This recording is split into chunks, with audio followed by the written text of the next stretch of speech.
Jenny, happy birthday. Sana magustuhan mo tong simple gift ko sa'yo.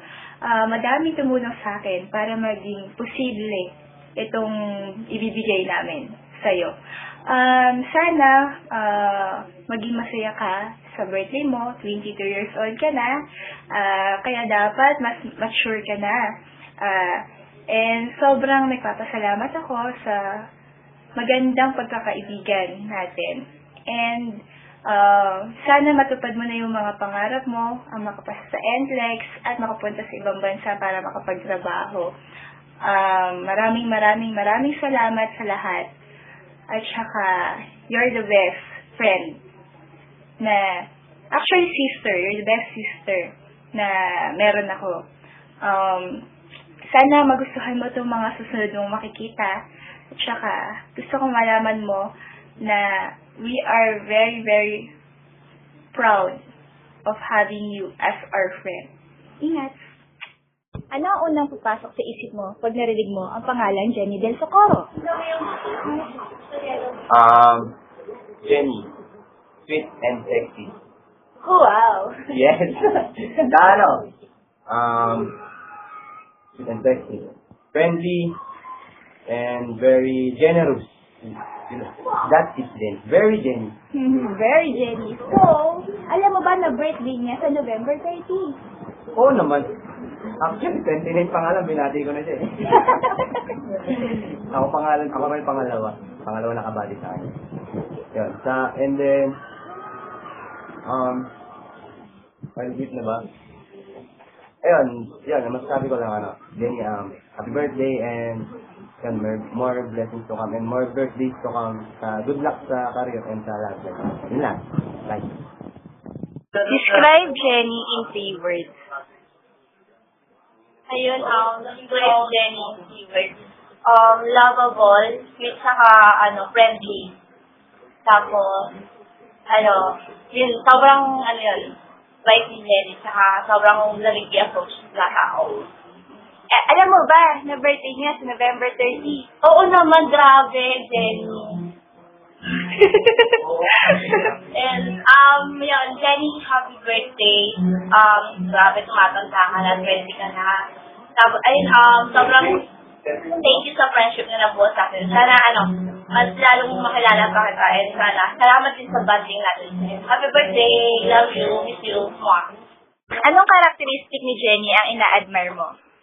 Characteristics ni Jenny, yung una ko nakilala, sobrang approachable kasi ko yan. Pakakain pa daw. Sobrang bait, saka, loving and lovable.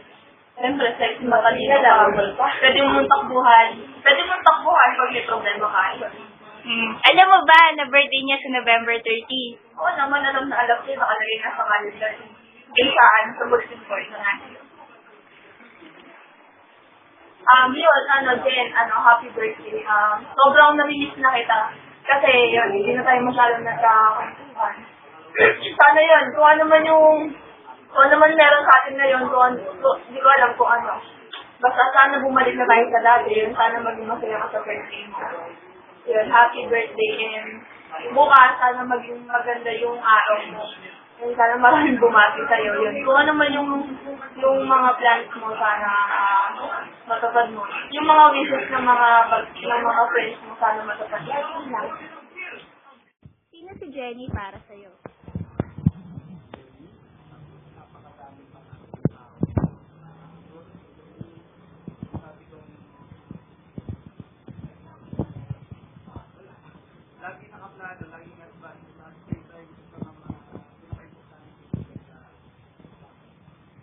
Alam mo ba na birthday niya sa November 30? Oo. Birthday ka ba? Oo! Kaya pala dala-dala ang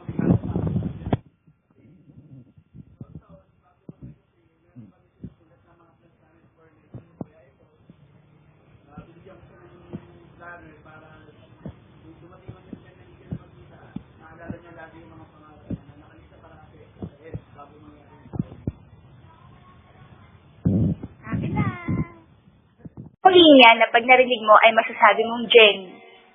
Jenny, kapag sinabi, gusto ko na lang mamatay dito. Yung mga ganun. Tapos, Oh my God! Kapag nakakabili siya ng mga secrets na talagang gadget. Ayun. Eh, alam mo ba na birthday niya sa November 30? Talaga, oh my God! Siyempre alam ko, di ba? Hi, ayun. Happy birthday, Ate Jenny, Ayun, hindi na pala ate, Jenny na lang. Ayun. Alam ko naman na masaya ka ngayon kahit na, ayun, alam na natin yun, ba? Basta alam ko masaya ka kahit na ganyan yung sitwasyon nyo ngayon. Pero ayun, sana mas maging okay. Pero ayoko na ng Julius kasi ulit-ulit na yan, diba? Sana na lang, ano ba? Sige, maging nurse ka na ng todo-todo at ayun, huwag ka muna pupunta sa ibang bansa. Pakain-enjoy ka muna dito. Love you so much. Sa pagkakakilala mo, anong strength ang meron si Jenny? Bilib ako dito kasi idol ko to eh.